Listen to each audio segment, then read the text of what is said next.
नमस्ते दोस्तों, welcome back to MBBS heaven. ये आपका एनिमेटेड लेक्चर चैनल है जहां हम MBBS के हर सेमेस्टर को फन और इजी बनते हैं, विजुअल्स के साथ कॉम्प्लेक्स टॉपिक्स को सिंपल स्टोरीज में बदलते हुए। अगर आप अपर लिम्ब बोन्स को इतनी गहराई से समझना चाहते हो कि एग्जाम्स में कॉन्फिडेंटली आंसर दे सको और फ्यूचर में सर्जरी या डायग्नोसिस में उसे कर सको, तो अभी सब्सक्राइब कर लो, नोटिफिकेशंस ऑन कर दो ताकि हर न्यू वीडियो मिस ना हो। चलो साथ में इस एडवेंचर पे निकलते हैं, जैसे हम लैब में बोन्स को हाथ में लेके एक्सप्लोर कर रहे हैं। और हाँ, अगर आपको इस टॉपिक से रिलेटेड और वीडियोस देखनी है तो हमारे चैनल लोगो पर क्लिक करो, FIR प्लेलिस्ट सेक्शन खोल लो, वहाँ सब वीडियोस अरेंज्ड मिल जाएंगी। और एक बात याद रखना, कमेंट करने से पहले डिस्क्रिप्शन हमेशा चेक कर लेना, क्योंकि उसमें नोट्स और प्लेलिस्ट्स के सारे लिंक्स होते हैं। ओके, आज का सब्जेक्ट है एनाटॉमी और टॉपिक है अपर लिम्ब बोन्स, खासकर ह्यूमरस, रेडियस और अल्ना की ऑसिफिकेशन प्रोसेस और उनके इम्पोर्टेंट फीचर्स। यहाँ हम पोस्टमार्टम स्टाइल में खोल के समझेंगे, मतलब हर लेयर को एक्सप्लेन करेंगे, क्यों बनता है, कैसे काम करता है और लाइफ में क्या रोल प्ले करता है, from zero basics to hero level understanding तक। ओके, पहले बात करते हैं ह्यूमरस की। ये अपर आर्म की एक लंबी मजबूत बोन है, जैसे आर्म का मेन पिलर। लेंथ अडल्ट में लगभग 30 to 35 cm होती है और ये शोल्डर से एल्बो तक कनेक्ट करती है। ये लॉन्ग बोन टाइप की है, जिसमें बीच में सिलेंड्रिकल शाफ्ट होता है और दोनों एंड्स पर बल्बस पार्ट्स। अब ऑसिफिकेशन समझते हैं। ये बताता है कि बोन एम्ब्रियो से अडल्ट तक कैसे डेवलप होती है। ये इम्पोर्टेंट है क्योंकि फ्रैक्चर्स या ग्रोथ इश्यूज समझने के लिए ये ब्लूप्रिंट जैसे काम करती है। ऑसिफिकेशन एंडोचंड्रल टाइप की होती है, मतलब पहले कार्टिलेज मॉडल बनता है, फिर वो बोन में बदलता है। प्राइमरी ऑसिफिकेशन सेंटर ह्यूमरस के शाफ्ट के बीच में 8th वीक ऑफ इंट्रूटराइन लाइफ में शुरू होता है। यहाँ सेल्स कार्टिलेज को रिप्लेस करके बोनी टिश्यू बनते हैं। ब्लड वेसल्स नरिशमेंट के लिए आती है और सेंटर दोनों तरफ ग्रो करता है, जैसे फैक्ट्री एक्सपैंड होती है। न्यूट्रिएंट आर्टरी इसको फीड करती है ताकि ये स्ट्रॉन्ग बने। सेकेंडरी सेंटर्स एंड्स पर लेट आते हैं क्योंकि वहाँ ग्रोथ ज्यादा होती है। प्रॉक्सिमल एंड पे हेड का सेंटर बर्थ के बाद 6 मंथ्स से 1 ईयर के बीच स्टार्ट होता है। ग्रेटर ट्यूबरकल 1 to 3 साल में, लेजर ट्यूबरकल 5 साल में। ये अलग सेंटर्स मसल्स के पुल से शेप लेते हैं, जैसे स्कल्प्टर क्ले को मोल्ड करता है। डिस्टल एंड पे कैपिचुलम और लेटरल एपिकॉन्डाइल 5 साल में एक साथ आते हैं। ट्रोक्लिया 10 साल में, मीडियल एपिकॉन्डाइल 12 to 14 साल में। सब सेंटर्स 16 to 20 साल तक शाफ्ट से जुड़ जाते हैं। लड़कियों में जल्दी, लड़कों में थोड़ा लेट। हेड का फ्यूजन सबसे आखिरी होता है ताकि शोल्डर जॉइंट फ्लेक्सिबल रहे। अगर ये प्रोसेस डिस्टर्ब हो जाए तो बच्चों में ग्रोथ प्लेट फ्रैक्चर्स हो सकते हैं, जो फ्यूचर में डिफॉर्मिटी ला सकते हैं। इसलिए पेडियाट्रिक केसेस में बहुत केयरफुल रहना पड़ता है। ओके, अब फीचर्स को देखते हैं। इमेजिन कर रहे हो बोन को घुमा के।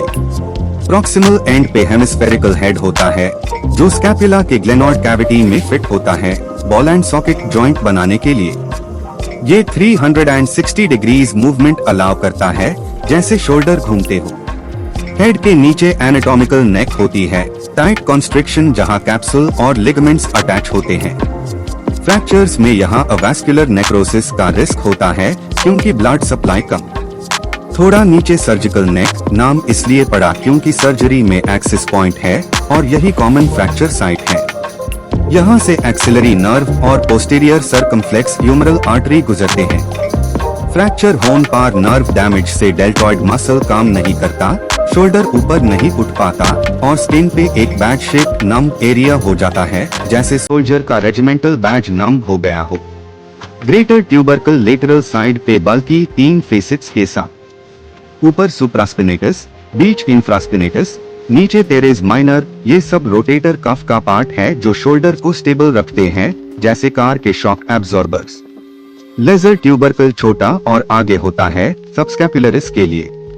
दोनों के बीच बाइसेपिटल ग्रूव है, जहां बाइसेप्स की लॉन्ग टेंडन स्लाइड करती है जैसे रोप पुली में।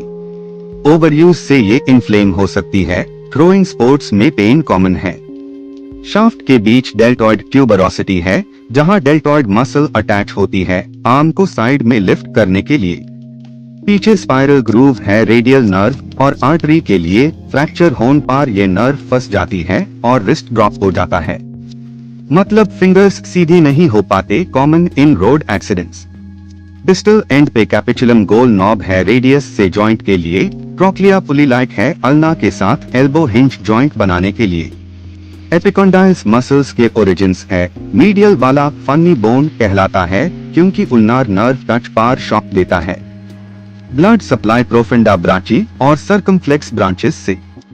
फ्रैक्चर होने पर सप्लाई कट हो जाए तो हीलिंग स्लो होती है, जैसे रस्टी डोर जैम हो गया हो।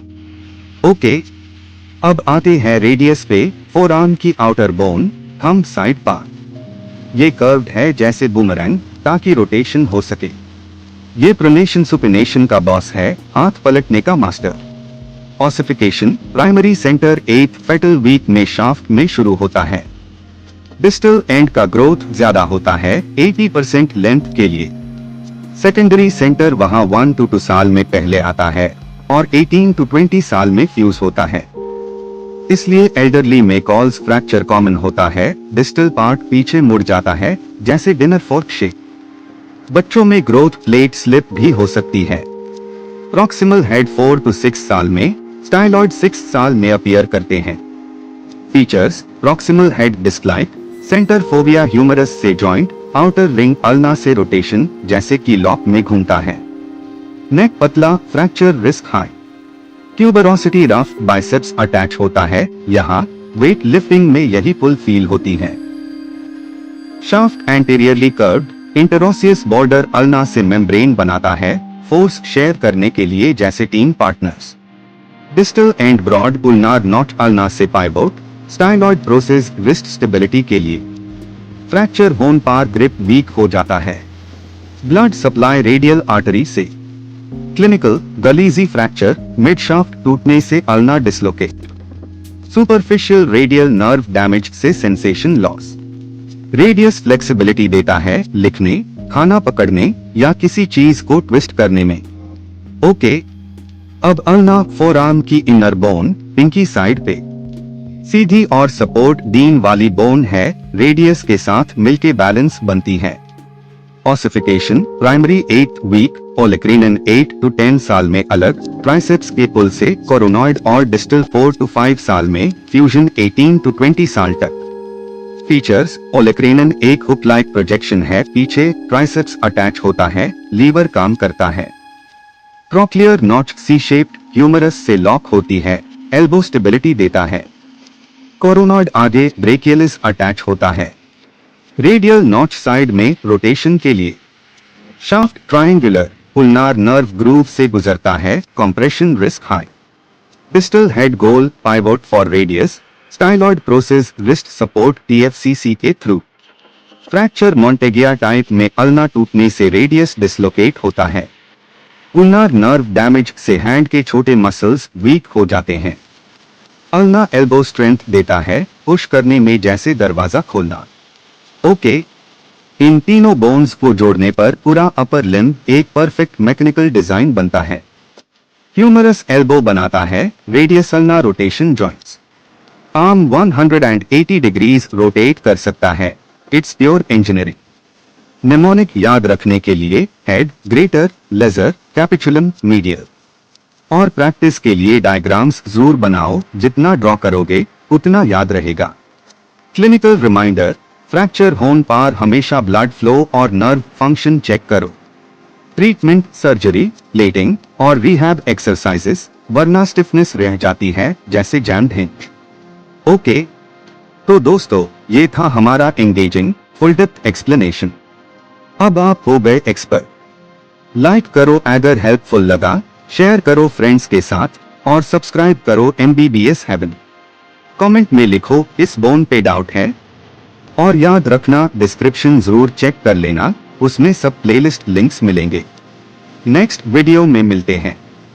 कीप एक्सप्लोरिंग, कीप लर्निंग, और डॉक्टर स्टाइल सोचना मत भूलना। ओके,